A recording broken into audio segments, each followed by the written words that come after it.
Hey y'all, it's Glenda, your money clinic coach, and it's been a minute, but I'm back and I'm going to have some exciting news for you guys in a couple of weeks. I'm like super excited. But let's continue to talk about money.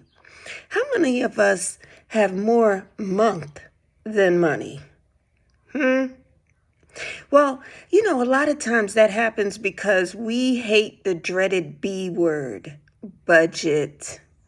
We think that a budget limits us when actually it's quite freeing because it puts us in the driver's seat and we tell our money where to go as opposed to just looking at where it went. Right? That's what a budget does. But here's the thing, let's talk about what a budget is not.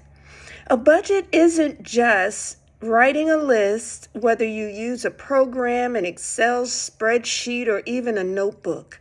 It is not just writing down all of your expenses and then looking at how much you're bringing in and subtracting one from the other. What that is an income and expense analysis. It breaks down what we're spending for everything that we spend money on. That's what that is. But what a budget is the rule by which governs how much we allocate to the things that we need to spend money on. Here's what I mean.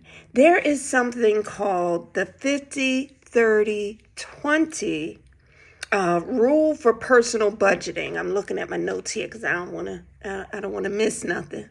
It's called the 50-30-20 rule for personal budgeting, and here's how it works. You take your annual take-home pay, not what they pay you, what they tell you your annual salary is on the job. We're going to work from actual numbers. And what this rule says is that we should be spending no more than 50% of our income on needs, 30% of our income on saving and paying down our debt, and 20% of our income for wants. Okay? So let's look at our take-home pay. And for example, we're going to use someone who is bringing home $1,500 every 2 weeks, right? So we're going to multiply that $1,500 by 26 because you get 26 pays in a year. And that comes to $39,000. Now, you may be getting $55,000. That's what your annual salary is on the job. But what you're taking home is what is on that paycheck. And don't count overtime. Don't do that because that's not, that may come and go. Let's just look at what you bring home every 2 weeks. So that would be $39,000 if you brought home $1,500 every 2 weeks. So 50% of that $39,000 is $19,500 a year is what that person should be spending on necessities. That comes to $1,625 a month. Now, that's for housing, utilities, groceries, transportation, your needs, right? Then we have 30% for saving and paying down debt. One of the things that we neglect to do all the time is put ourselves on the bill list. We're a bill. If we do not prioritize saving, our money isn't going to just save itself, right? So, and then all those credit cards that we're using, if we're ever going to get out of debt, there has to be a plan to pay it down.